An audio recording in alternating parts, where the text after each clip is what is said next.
Então Joia. vamos subir aqui nosso querido Hugo Albuquerque. Bem-vindo, Hugo, tudo bem? Tudo bem? Tudo bem, Dri? Tudo bem, Azenha? Como é que vocês Como vão? vai, Hugo? Tudo bem. Hugo, esse final de semana também foi destaque a questão da Venezuela, né? Que o Brasil está, né, na gestão da embaixada da Argentina na Venezuela, desde que, né, o governo Milei foi, né, os embaixadores foram expulsos lá da embaixada da Argentina na Venezuela.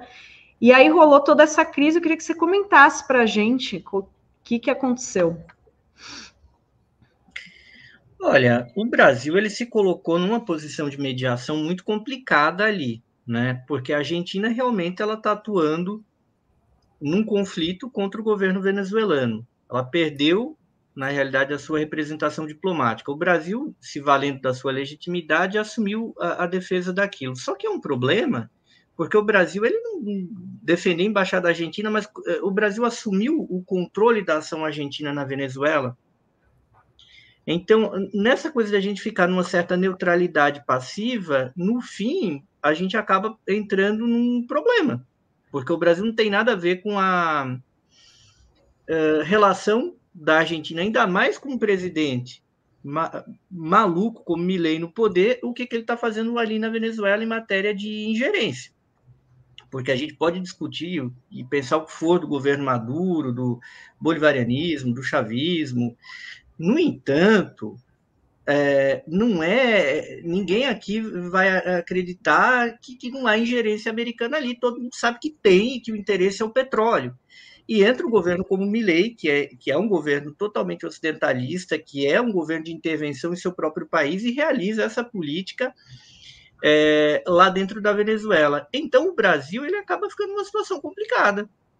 Né? A Argentina está combinando seus passos com o Brasil, já que o Brasil atua na proteção daquela embaixada, então há um limite para o que o Brasil pode fazer. E essa tentativa do Brasil mediar essa situação, fazer uma gestão, digamos assim, do bem do quadro venezuelano, eu não sei até que ponto é proveitosa, no seu sentido, o que a gente pode fazer exatamente para resolver aquela situação, o que a gente pode fazer para a gente não entrar em choque com outros atores que estão ali.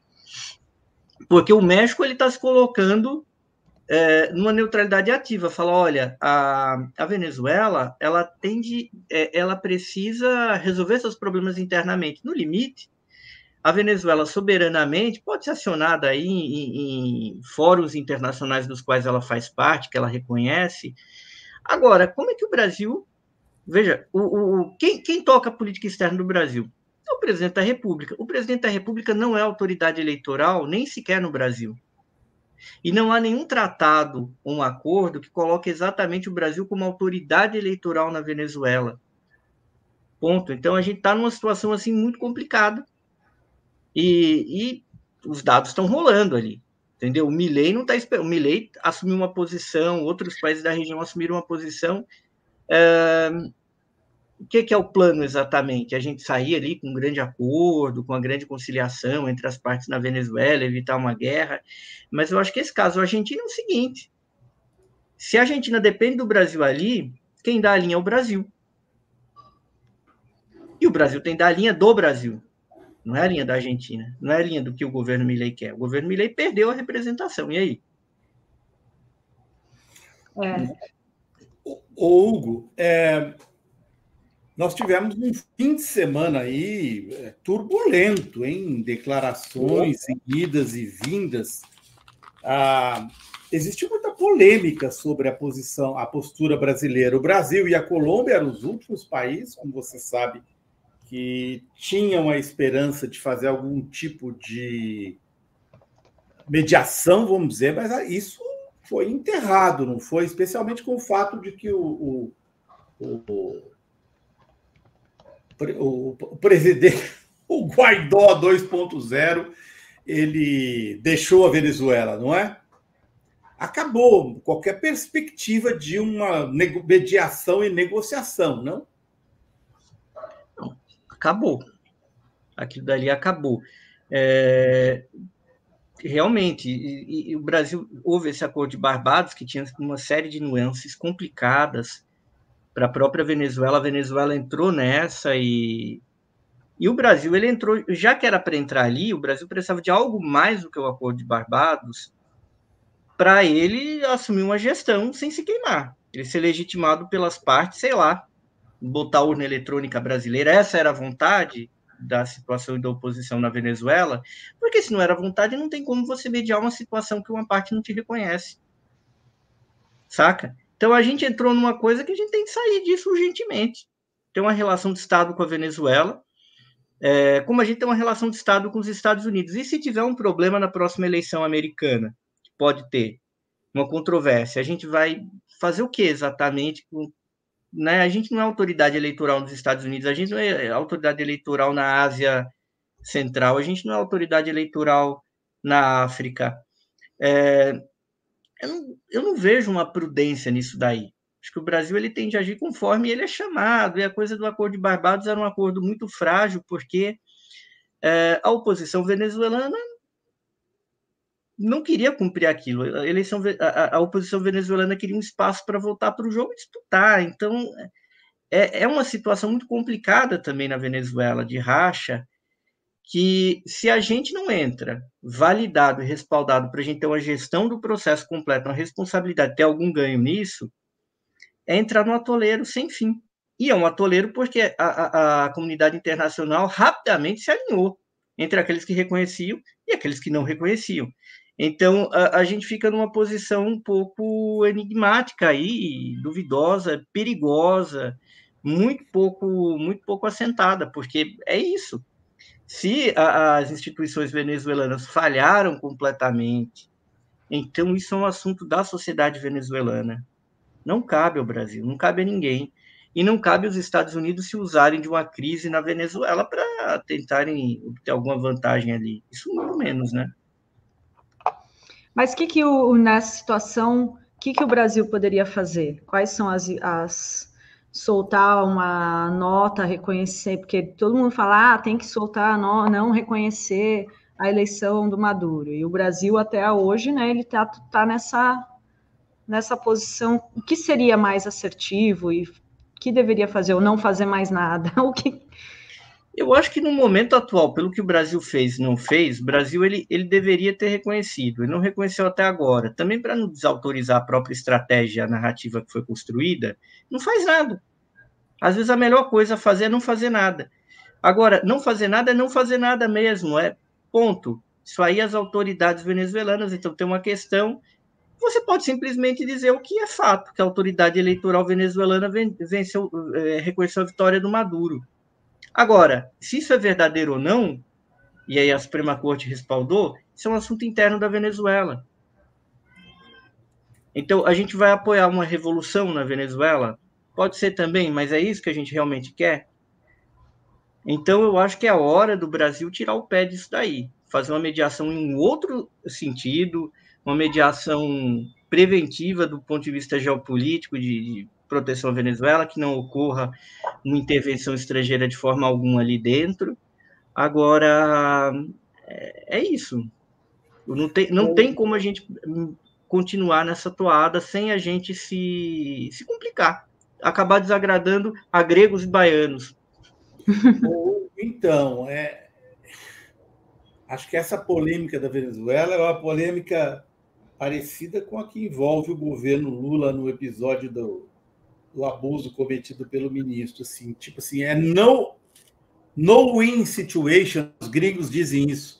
É uma situação em que não tem vencedor, né, Hugo? Porque a posição em que o Brasil ficou, meio do em cima do muro, não vai ter uma solução, nem a queda do Maduro, nem vai reconhecer o Maduro.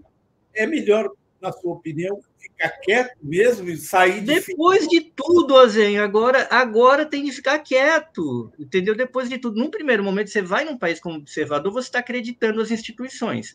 Aí as instituições desse país dizem uma coisa, aí você não vai acreditar o que as instituições desse país disse?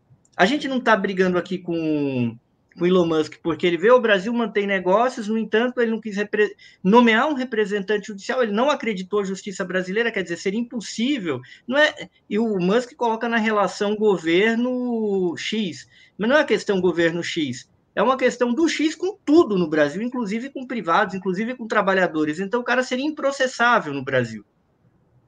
Né? Então, como é que ele poderia manter negócios gigantescos aqui e ser, de repente, uma pessoa imune à lei brasileira? Então, não é possível. A gente tem que ser coerente. A gente encaminhou procedimentos aí contra as pessoas que desacreditaram as instituições reagiram, processaram essas pessoas que fizeram muito menos do que a oposição venezuelana nos últimos 10 anos. Né? O bolsonarismo ele não chegou nem a 10%. A tragédia do bolsonarismo no Brasil está ligada com a pandemia, que matou gente a rodo por omissão, que é uma coisa que já não é mais abordada. Mas, digamos, na violência política, o que o Bolsonaro fez aqui foi muito menos do que a oposição venezuelana. Muito menos. E a gente acredita a oposição venezuelana como uma força democrática. E a gente quer ver o Bolsonaro na cadeia. Então, não tem coerência. Acho que a falta de informação a respeito da Venezuela e essa falta de informação leva a um uso de 2 pesos e 2 medidas. Né? Em relação ao que o Bolsonaro defende, o que a Maria Corina defende, o papel do Edmundo com, sabe, Esquadrão da Morte na América Central. A gente não está falando de uma democracia cristã. Não é disso que a gente está falando. Então, a gente tem que sair do meio dessa confusão e se a gente for até lá, a gente teria de acreditar aquelas instituições. O Brasil tem relação de Estado com a Venezuela. Ou se a gente achava que é uma furada, a gente não deveria ter ido. Né? Aí acabou indo e não quer. É uma postura que eu vejo como estranha, porque o Brasil vai agir desse modo em relação a todo e qualquer país do mundo? Não tem condição. O Brasil consegue agir dessa forma com a Venezuela, porque a Venezuela abriu a porta e a Venezuela está fragilizada. O Brasil não vai chegar para o Macron e falar, Macron, então, é muito duvidoso o que você fez aqui, porque você criou uma maioria parlamentar com a extrema-direita e você elegeu a sua bancada junto com a esquerda, numa coalizão informal, mas numa coalizão onde eles tiraram um candidato para você poder eleger os seus e vice-versa. Então, como é que você está montando na prática uma coalizão com o cara que você derrotou? Né? Isso é uma fraude. Teve voto de esquerda para eleger, e não foi pouco, a bancada que o Macron tem. O Brasil vai chegar, olha, presidente, não vai, porque o Brasil tem uma relação de Estado com a França, e por mais abjeto que tenha sido o que o Macron fez, em vários sentidos, a gente não tem autoridade para isso. Então, aí, isso não é sobre democracia, então. Nem poderia ser. É sobre o que o Brasil quer para a Venezuela, e de repente acabou da oposição não ganhando, ou das instituições venezuelanas não reconhecendo isso, então já está na hora de puxar o carro, antes que a gente se meta num atoleiro de verdade. A gente não pode se responsabilizar pelo Milei. Tem nenhuma condição. Milei precisa de um tutor legal. Né? Precisa ser interditado. Não tem condição da gente pegar lá e ser ababado do Milei na Venezuela. Não sei se o Azenha precisa sair, a hora você me fala. Mas só, viu, Dri, lembrando, o nosso chat está pegando fogo hoje. É de um lado, é do outro, só sobrando para ele, para você, para todo mundo. O pessoal me critica, também me detonou, né? Porque eu só falei que tinha que ter tido. Não, mas... Não, mas é aqui, ó. Só porque eu queria ver... Olha só que a diferença no chat. O Paulo CVA. Mataram 25 chavistas, mentiram sobre as atas. Vocês ainda estão nessa narrativa da oposição. Ah, vá. Aí já vai para o Luiz Antônio Torres. Maduro é um ditador, simples assim. Então... E essa questão da Venezuela até na esquerda, né? É o que o Hugo falou, né? Os caras estão defendendo os golpistas de lá, né? Os piores que fizeram aqui no 8 de janeiro, né? A oposição venezuelana não é democrática, né? Não é. E foi um erro esse acordo de Barbados tramar a situação de botar esse povo de novo lá. Isso é uma coisa que ia dar um problemão, né? Porque você falar da relação entre o PSUV e o Partido Comunista é uma história, entre outras forças ali. Mas não, Maria Corina, esse povo matou gente, entendeu? Então, se a gente vai apoiar esse povo, a gente não pode falar nunca mais mal do Bolsonaro, porque aí o capitão Jair Messias vem aqui e joga os números. Entende? Quantos foram mortos aqui no Brasil e quantos foram mortos lá? Então, aí vai parecer que o bolsonarismo é um movimento plenamente civilizado. Não é. A gente sabe dessas consequências. A gente não pode defender essa coisa. Eu acho que, do ponto de vista das relações internacionais, acho que não cabe mais. Acho que o candidato já foi embora lá. E agora a gente tem que mediar para que os nossos interesses e a paz na região não seja ameaçada, mas a questão interna da Venezuela ela vai ter de ser resolvida pela sociedade venezuelana e pelas suas instituições. Isso vale para qualquer país. É a mesma coisa. A minha opinião em relação à Venezuela, a minha opinião em relação à França. Acho que o México é um modelo, digamos assim, de política isentona, se é para a gente ser isentão. O México agiu da mesma forma com a eleição venezuelana e com a eleição americana. Eles não reconheceram a vitória do Biden imediatamente. Esperaram todos os trâmites, o reconhecimento, contagens, questionamentos. Aí o México reconheceu.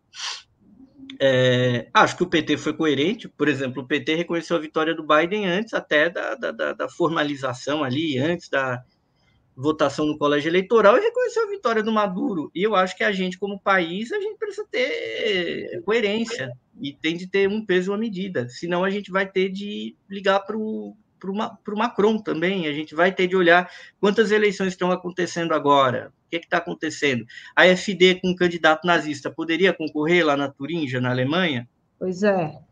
De acordo com a nossa lei, não. Agora, a Alemanha está deixando. E aí, isso é válido? Dri, Hugo, eu tenho de sair agora. Um grande abraço para você, Dri. Obrigada, viu, Azenha? Amanhã. Até amanhã, Zenha. Valeu. Tchau, tchau. Até, Zenha. Ô, Hugo, eu queria trazer essa questão da Argentina. A gente, na semana passada, falou da crise, né? A pobreza disparou 14 pontos em menos de um ano, a inflação segue na casa dos 80%, situação dramática lá. E hoje a gente traz a gente tem uma série aqui na Fórum, Efeito Lula, né? Que todos os notícias aí positivas, tal, a gente coloca e agora tem, olha só, enquanto no Brasil a Volkswagen anunciou um investimento de 2,35 bilhões de dólares, na Argentina está demitindo 300 funcionários, fechando fábrica. Então, são dos 2,35 bilhões de dólares injetados na economia brasileira até 2028, com o objetivo de expandir a atuação da marca na região e com foco em pelo menos 3 novos produtos no curto prazo, que serão desenvolvidos em novas instalações em São Paulo, que vai ser um veículo híbrido que seria distribuído na América Latina, um substituto para descontinuado para o Gol, uma picape que ficará localizada entre as atuais Saveiro e Amarok, e um terceiro novo produto. Então, até 2028, a Volkswagen espera atingir 2,9 bilhões de investimentos no Brasil e lançar 16 novos veículos no mercado latino-americano. Enquanto isso, na Argentina, está meio que saindo, demitindo os 300 dos seus funcionários, anunciou agora também, recentemente. E aí, Hugo, como que você vê essa diferença aí do governo Lula e do governo Milei? Olha, Adri, e eu digo o seguinte, com um Congresso melhor e com um pouquinho mais de ousadia, podia estar melhor ainda, entendeu? Agora, o que é esse diferencial do Brasil? Ainda que com limitações comparadas aos dois primeiros mandatos ali do Lula, o primeiro da Dilma, o Brasil fez uma aposta no mercado interno, nos mais pobres, aquilo de sempre que a gente conhece, depois de anos aí de austeridade. Isso gerou uma demanda reprimida que hoje está se realizando. Então, pouco ali que foi injetado com Campos Neto, com Lira, isso fez uma diferença tremenda. No caso da Argentina, é um caso radical, sabe para onde vai. O Milei praticamente age como interventor do próprio país, ele caldo que o Carlos Menem fez em matéria econômica. O que vai dar isso para a Argentina? A Argentina ela parece petrificada, inclusive porque eu sublinho aqui uma crise grave no peronismo. Acho que sempre coloquei essa questão quando eu vim aqui falar sobre a Argentina, e isso está se materializando na falta de uma oposição organizada e sistemática lá. E o que vai acontecer? E é uma coisa que põe em questão a própria sobrevivência do Mercosul, a própria viabilidade dele, a própria viabilidade da relação com a Argentina. E também, daqui a pouco, os argentinos podem se preparar para uma crise severa, onde, mais do que esse mal-estar grande, momentâneo, isso vai se tornar uma coisa sistêmica e não vai ter volta. Não vai ter voo da galinha lá. Me surpreende, realmente, assim, o nível da coisa que está acontecendo, mas eu temia que o Milei ele conseguisse controlar, pelo menos no primeiro momento, porque ele aumentou o nível de repressão. Detalhe, o nível de repressão na Argentina é menor do que no Brasil, mas durante muito tempo, por conta do questionamento da ditadura, da política de direitos humanos, a Argentina foi um paraíso para manifestação. É muito fácil a galera falar assim, mas os argentinos protestam e os brasileiros não. Eles protestam, inclusive, porque sofriam uma repressão muito menor do que a gente. Muito menor. Não é tão simples, vamos fazer uma manifestação ali na Paulista. Quantas vezes não houve prisões arbitrárias, violência policial grave, gente que perdeu o olho? Na Argentina isso não acontecia. O Milei está segurando isso daí, em parte, jogando com os problemas do peronismo, com racha do peronismo, a petrificação do peronismo, e, por outro lado, ele está botando a polícia para bater de um jeito que não batia. Isso tem, né, segurado os movimentos. Até quando vai dar, eu não sei. Chega uma hora que a coisa arrebenta. Mas vai precisar de organização para derrotar ele. Sem organização, não vai ser possível derrotar o Milei. Uma terapia de choque semelhante só aconteceu na Rússia nos anos 90, que eu me lembre, ou no Pinochet, e nos dois casos você teve repressão. Pinochet caiu de Maduro, Pinochet caiu quando houve uma reorganização da oposição chilena na clandestinidade, até no exterior, que conseguiu removê-lo. E na Rússia acabou sendo uma troca de poder palaciana e muito gradual, que dura até hoje, se a gente parar para pensar bem, né? Na Argentina vai precisar disso. Eu acho que eles têm de criar um partido de esquerda real, não essa coisa holística do peronismo, uma coisa nacional popular meio todo mundo junto na mesma canoa pelo país, porque a banda burguesa da Argentina, de certa forma, apoia ou transige com o Milei, inclusive esses setores do peronismo, né? Vide a colaboração de algumas figuras aí, vide que o Sérgio Massa, o candidato derrotado, é um cara que não está fazendo oposição, vide que o candidato Laucioli, que foi candidato derrotado contra o Macri, está junto do Milei agora. Então, os movimentos sociais, os sindicatos da Argentina não podem esperar que essas pessoas que vão liderar nada. Talvez o Kicillof, que é um social-democrata honesto, tudo bem. Agora, eles vão ter de criar um partido. Eu acho que a coisa do partido ainda não foi esperada no mundo. Talvez em outro estágio da humanidade a gente possa esperar a forma partido. Não foi, e o que eles têm não dá conta.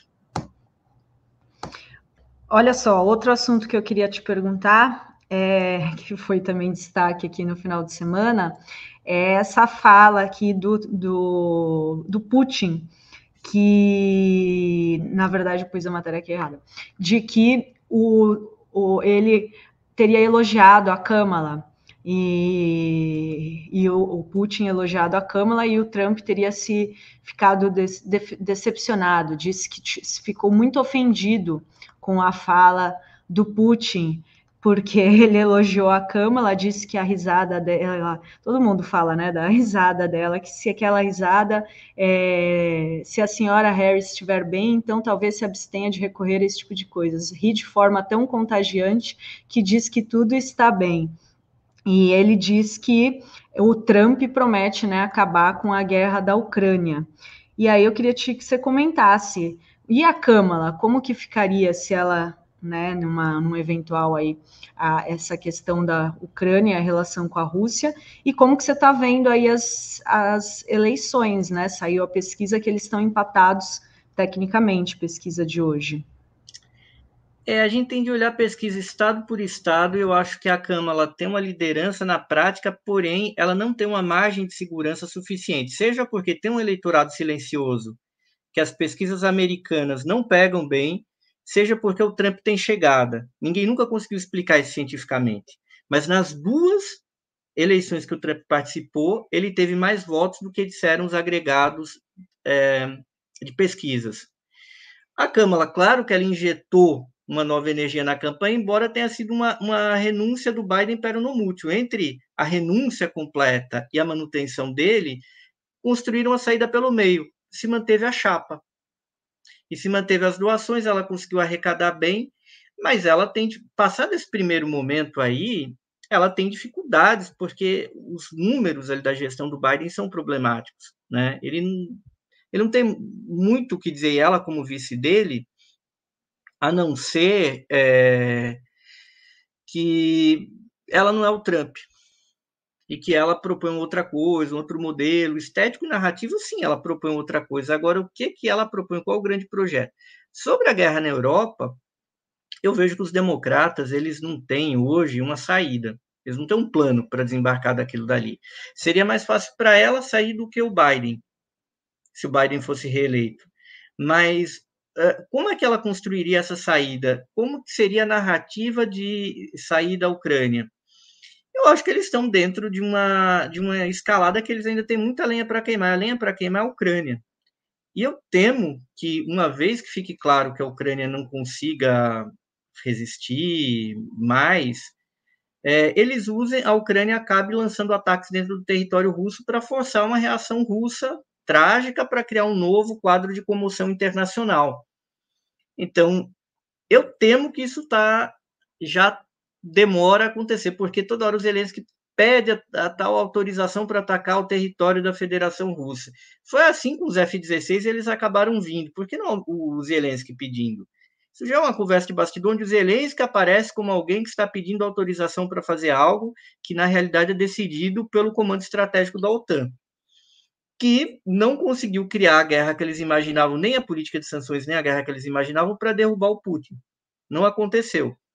Então, qual é a saída? É criar mais desgaste para tentar criar uma crise na Rússia, levar uma erosão, quer dizer, essa invasão em curso, que é para tentar desmoralizar o governo russo. Qual vai ser o efeito da opinião pública russa em relação ao seu presidente? Então, são balões de ensaio, mas, na verdade, essa guerra, num primeiro momento, favorece a indústria bélica americana, favorece a indústria do petróleo americana. Então, tem como ir queimando, porque quem está morrendo lá no campo não é soldado americano, não está voltando o caixão com a bandeira americana, são ucranianos que estão morrendo.